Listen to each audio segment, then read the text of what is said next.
আসসালামু আলাইকুম ভিউয়ার্স, শুভ সকাল। কেমন আছেন সবাই?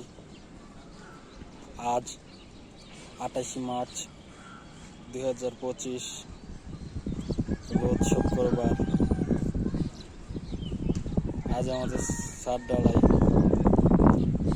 2000 স্কোয়ার ফিট ছাদ।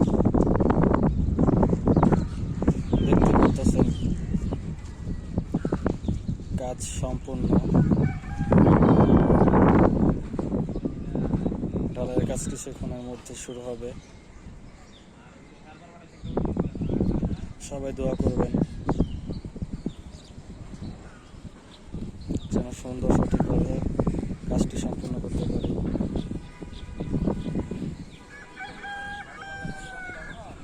ভালো থাকবেন সবাই।